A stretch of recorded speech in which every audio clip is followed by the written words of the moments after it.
terus mempersilakan Fadil Profesor Ustaz Wan Suhaimi Wanullah. Majlis mempersilakan.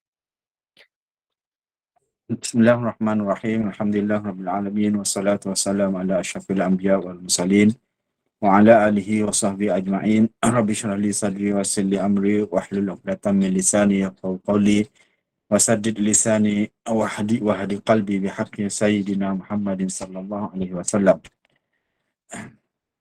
Alhamdulillah kita selesai bersama-sama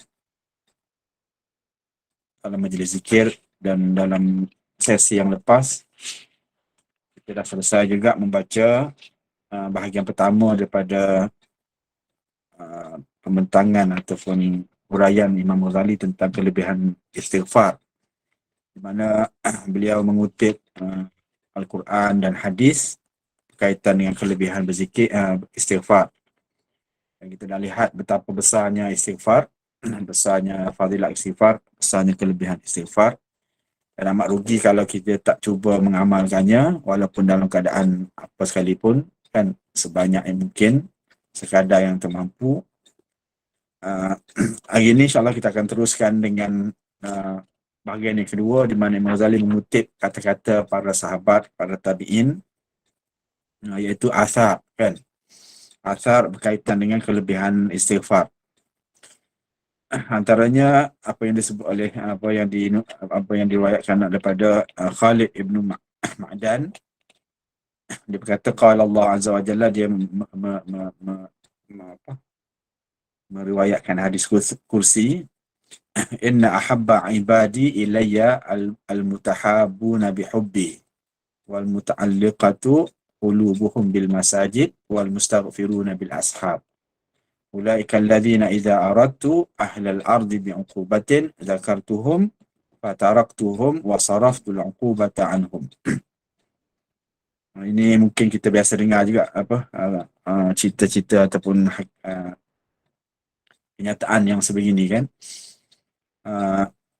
Allah menyebut, sesungguhnya hamba-Ku yang paling aku cintai adalah mereka yang mutahabuna bihubbi. Mereka saling kasih mengasihi sesama mereka, kan, demi cintakan Allah.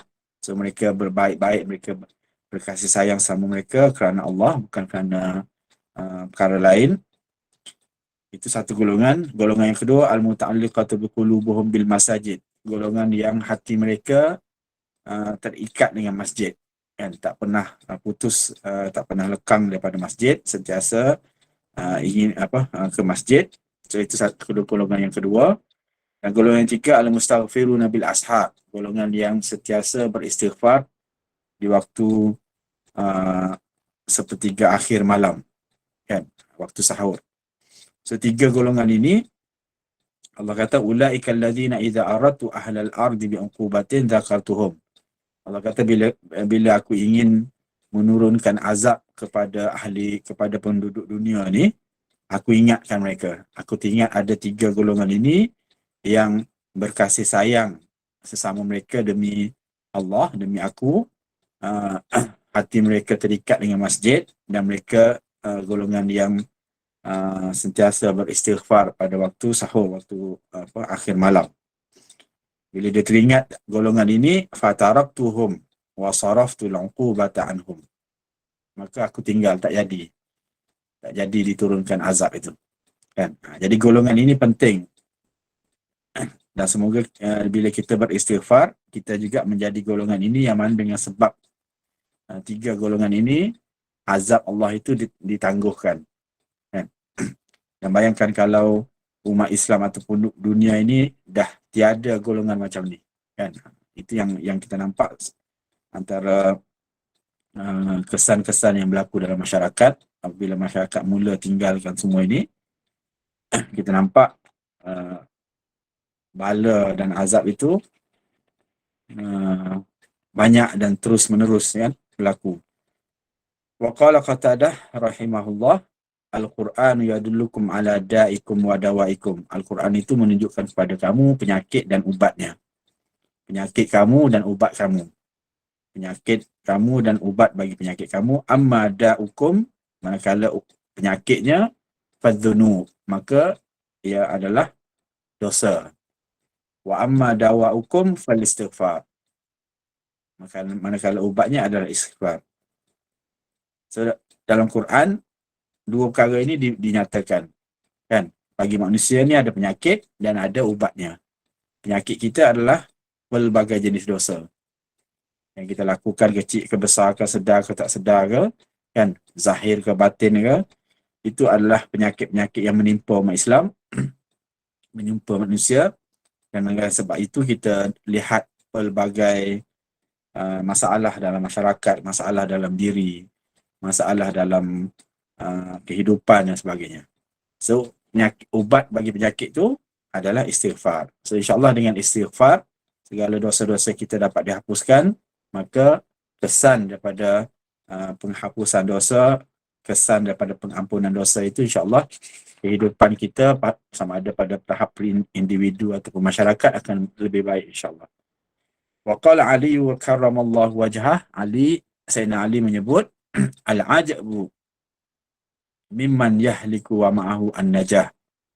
Qila wa ma hiya, qala al-istighfar. Dia terpelik, kan? Pelik manusia ini membiarkan mereka hancur, kan, ataupun hancur, dia mengalami kehancuran, menghadapi kehancuran, sedangkan pada diri mereka ataupun pada pilihan mereka tu ada perkara-perkara yang boleh menyelamatkan mereka. So, apabila ditanya apakah perkara tersebut, dia kata istighfar, kan. So kita ni sebenarnya yang menghancurkan kita ni, kalau tadi disebut dosa, kan, dengan sebab dosa kita jadi hancur. Kalau disebut dalam Quran tadi, ubat penyakitnya pun dosa, kan. So benda tu yang menghancurkan kita. Kalau kita tahu ada penawarnya, ada kejayaan di sebalik perkara yang boleh menghancurkan kita itu, iaitu istighfar, kenapa kita tidak mengambil peluang, tidak mengambil manfaat daripada itu? Wa kana yuqalu ma alhamallahu subhanahu abdan al-istighfara wa huwa yuridu an yu'adzibahu. Ini Sayyidina Ali juga kata, bahkan dikatakan, yang tak menunjuk kepada Sayyidina Ali, Allah tidak akan mengilhamkan, Allah tidak akan memberi ilham kepada seseorang untuk dia beristighfar, kan, melainkan dia ingin mengazab orang tu, kan. So kita sebenarnya dalam banyak keadaan bila kita melakukan kesilapan terlintas untuk istighfar, kan. Bila kita melakukan dosa, kita terlintas untuk istighfar. Itu bukan kebetulan, ya. Itu adalah ilham daripada Allah. Allah ilham kepada kita supaya kita beristighfar. Bila kita diberi ilham sedemikian, maknanya kita masih lagi diberi peluang oleh Allah, disayangi oleh Allah untuk tidak mengazab kita. So kita ambil peluang itu, kan. Jangan bila mendapat ilham, bila ingin terlintas untuk istighfar, kita buat tak tahu.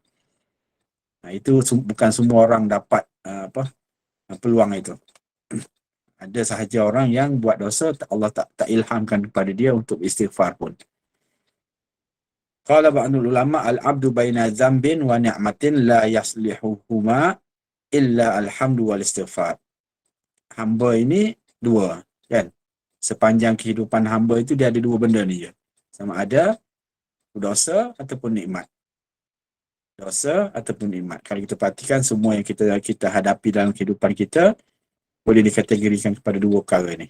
Sama ada sesuatu yang bersifat dosa, kesilapan, kesalahan, ataupun nikmat, kelebihan yang Allah berikan kepada kita.